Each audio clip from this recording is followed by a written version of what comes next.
Right. Telangana రాష్ట్ర వ్యాప్తంగా అప్రకటిత current కోతలకు కారణమేంది?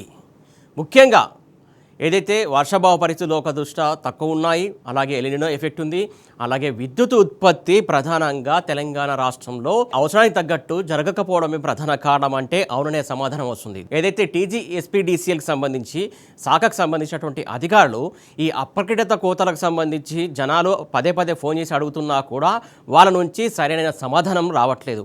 కొందరైతే ఫోన్లు ఎత్తట్లేదు, కొందరైతే ఫోన్లు ఎత్తి అక్కడ పక్కన పెడుతున్నారనేది చాలామంది ఫిర్యాదు చేస్తున్నటువంటి అంశంగా మనం చెప్పుకోబడుతుంది. ముఖ్యంగా ఏదైతే అప్రకటితంగా అంటే చెప్పా పెట్టకుండా కరెంట్ ఎందుకు కట్ చేస్తున్నారు అని చెప్పేసి పెద్ద ఎత్తున సబ్స్టేషన్లకు కావచ్చు, లేకుంటే విద్యుత్ డిపార్ట్మెంట్కి సంబంధించి అధికారులను అడగడం కావచ్చు, లేకుంటే నేరుగా వెళ్ళి అడిగినా కూడా అక్కడ నుంచి సరైన రెస్పాన్స్ రావట్లేదని చెప్పేసి చాలామంది ప్రజలు పెద్ద ఎత్తున ఆగ్రహం వ్యక్తం చేస్తున్నటువంటి పరిస్థితి కనబడుతుంది. ముఖ్యంగా నగరంలో అయితే ప్రధానంగా నివాస గృహాలకు సంబంధించి కావచ్చు, చిన్న చిన్న పరిశ్రమలు కావచ్చు, పెద్ద పరిశ్రమలు కావచ్చు, ప్రతి ఒక్క చోట కూడా విద్యుత్ సంబంధించి కొరత ఏర్పడుతుంది.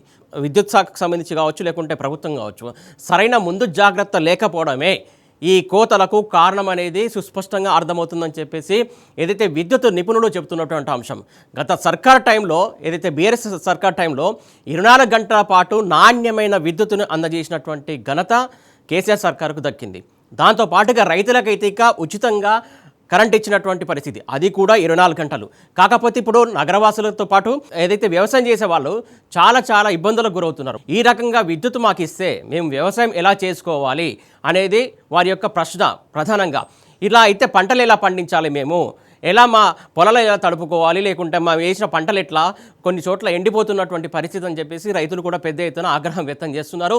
వాళ్ళకు కూడా ఈ కరెంట్ ఇలా ఇష్టానుసారంగా అప్రకటితంగా కట్ చేయడం వల్ల కూడా కొన్ని చోట్లయితే మోటార్లు కాలిపోతున్నటువంటి సిచ్యువేషన్ చూస్తూ ఉన్నారు, అలాగే ట్రాన్స్ఫర్లు కూడా కాలిపోతున్నటువంటి సిచ్యువేషన్ చూస్తూ ఉన్నారు. ఎందుకంటే నాణ్యమైనటువంటి విద్యుత్ లేకపోవడం వల్లే ఇక్కడ మోటార్లు కాలిపోవడానికి కారణంగా చెప్తున్నారు, అలాగే ట్రాన్స్ఫర్లు కూడా కాలిపోవడానికి కారణంగా చెప్తున్నారు. కొన్ని చోట్లయితే ట్రాన్స్ఫర్లు కాలిపోతే సర్కారు నేరుగా ట్రాన్స్ఫర్ సంబంధించినటువంటి విద్యుత్ సంబంధించినటువంటి అధికారులు రిపేర్ చేయించి అక్కడ మళ్ళీ ఏర్పాటు చేసినటువంటి సందర్భం చూసాం. కాకపోతే ఇప్పుడు ఈ కాంగ్రెస్ సర్కార్లో మాత్రం ట్రాన్స్ఫర్లు కాలిపోయినా పట్టించుకోవట్లేదు, ఏమైనా పట్టించుకోవట్లేదు, తీసుకొచ్చిన మరమ్మతులు చేయలేని పరిస్థితి.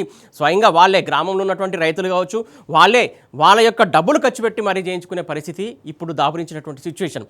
మొత్తానికి ఓవరాల్గా సిచ్యువేషన్ చూసుకున్నట్టయితే కరెంటు కోతలకు ప్రధాన కారణం సరిపడా విద్యుత్ ఉత్పత్తి లేకపోవడమే. అంటే విద్యుత్ ఉత్పత్తి ఎందుకు లేదు అనేది ముందు చూపు కొరవడవడం వల్ల, ప్రభుత్వం ముందు చూపు లేకపోవడం వల్లే ఈ కోతలకు కారణంగా విద్యుత్ రంగ నిపుణులు చెబుతున్నటువంటి అంశం. ఇప్పటికైనా ప్రభుత్వం మేల్కొని ఈ అప్రకటిత కోతలను ఆపాలని చెప్పేసి మనం కోరుకుందాం.